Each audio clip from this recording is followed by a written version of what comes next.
रात का वो समय था जब आकाश तारों से झिलमिला रहा था। हर तारा अपनी रोशनी बिखेर रहा था, लेकिन एक तारा बाकी सबसे अलग, स्थिर और शांत चमक रहा था। वही तारा जिसे आज हम ध्रुव तारा कहते हैं। पर क्या आपने कभी सोचा है कि ये तारा क्यों अड़िग है? क्यों ये कभी बदलता नहीं? क्योंकि ये किसी साधारण नक्षत्र का नाम नहीं, ये है एक राजकुमार की आत्मा, जिसने अपने अपमान को भक्ति में बदल दिया और भगवान विष्णु के चरणों में अमरत्व प्राप्त किया। ये कहानी है ध्रुव की।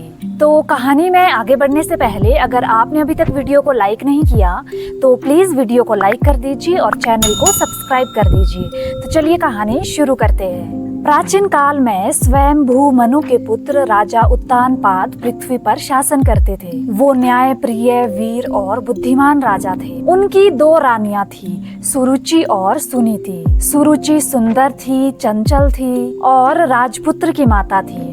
वो राजा की प्रिय रानी थी। सुनीति विनम्र थी, धर्मपरायण थी और अपने सद्गुणों से पूरे राजमहल में सम्मान पाती थी। परंतु वो राजा के हृदय में जगह न बना सकी। सुरुचि का पुत्र था उत्तर और सुनीति का पुत्र था ध्रुव। दोनों राजकुमार साथ खेलते, परंतु रानियों के मन में जलन और प्रतिस्पर्धा का भाव बना रहा। एक दिन 5 वर्ष का बालक ध्रुव अपने पिता के पास गया। राजा उत्तानपाद अपने पुत्र उत्तर को गोद में बिठाए हुए थे, तो ध्रुव भी दौड़ता हुआ गया और बोला कि पिताजी, मुझे भी अपनी गोद में बिठाइए। राजा उत्तानपाद उसे मुस्कुराकर उठाने ही वाले थे कि तभी रानी सुरुचि आगे बढ़ी। उसने कठोर स्वर में कहा, रुको ध्रुव, तुम्हें ये स्थान पाने का कोई अधिकार नहीं। अगर तुम्हें राजा की गोद में बैठना है तो पहले मेरे गर्भ से जन्म लेना होगा। तो ये सुनकर ध्रुव के छोटे से हृदय में जैसे किसी ने बाण मार दिया हो। उसकी माँ सुनीति दूर खड़ी होकर सब देख रही थी, परंतु वो भी कुछ नहीं कर सकती थी। राजा ने कुछ नहीं कहा। ध्रुव की आंखों में आंसू थे और वो चुपचाप वहाँ से चला गया। ध्रुव अपनी माँ के पास पहुँचा और रोते हुए बोला कि माँ, क्या मैं सच में अपने पिता की गोद में बैठने लायक नहीं हूँ? तो सुनीति ने आंसू पोंछे और शांत स्वर में कहा, बेटा, दूसरों के बुरे शब्दों से दुखी मत हो। अगर कोई तुझे तुच्छ समझे तो भगवान की शरण में जा। वही है जो सबको समान दृष्टि से देखते हैं। तो ध्रुव ने दृढ़ निश्चय से कहा कि हे माँ, तब तो मैं भगवान को ही ढूंढूंगा। मैं उनसे वर मांगूंगा कि ऐसा स्थान पाऊं जो कोई छीन ना सके। तो सुनीति ने उसे आशीर्वाद दिया और ध्रुव महल छोड़कर वन की ओर चल पड़ा, अकेला, निडर और बाल सुलभ जिद के साथ। वन में गहराई थी, अंधकार था, पर ध्रुव का हृदय भक्ति से प्रकाशित था। वो चलता गया, भगवान को पुकारता गया कि हे विष्णु, कहाँ हैं आप? मुझ पर कृपा कीजिए। इस बीच प्रकट हुए देवर्षि नारद। उन्होंने ध्रुव की दृढ़ता देखी और प्रश्न पूछा, बालक, तू इतनी छोटी सी उम्र में वन में क्यों आया है? तो ध्रुव ने नारद मुनि को सब कुछ बता दिया। तो नारद मुनि मुस्कुराए और बोले कि बेटा, तू बहुत छोटा है, लौट जा, ये मार्ग कठिन है। भक्ति का मार्ग साधारण नहीं होता। पर ध्रुव ने कहा कि मुझे भगवान विष्णु से मिलना ही है, फिर चाहे मेरे प्राण ही चले जाए। तो नारद मुनि ने उसकी दृढ़ता देख प्रसन्न होकर कहा कि तू सच्चा साधक है, मैं तुझे मंत्र दूंगा। ओम नमः भगवते वासुदेवाय, इस मंत्र का उच्चारण कर, एकाग्र होकर ध्यान कर, तू भगवान को अवश्य पाएगा। तो ध्रुव ने वन में एक शांत स्थान चुना, यमुना के तट के पास। वहाँ उसने तपस्या प्रारंभ की। पहले दिन उसने केवल फल खाए, फिर केवल पत्ते, फिर केवल जल और अंततः उसने अपने श्वास पर नियंत्रण कर लिया। उसकी तपस्या से देवता विचलित हो उठे,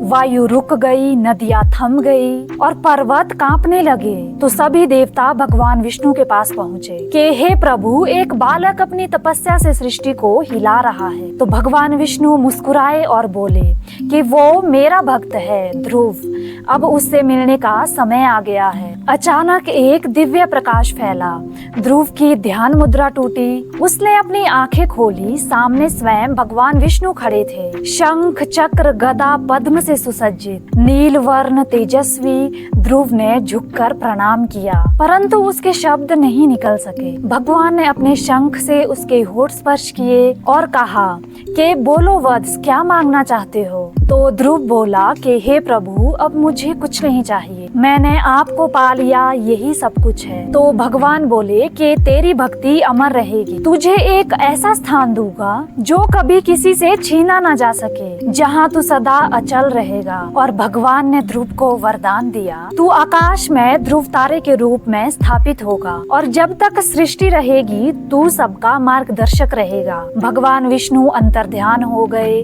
ध्रुव अपने नगर लौटा। राजा उत्तानपाद ने उसे गले से लगा दिया और रो पड़े। सुरुचि ने पश्चाताप किया।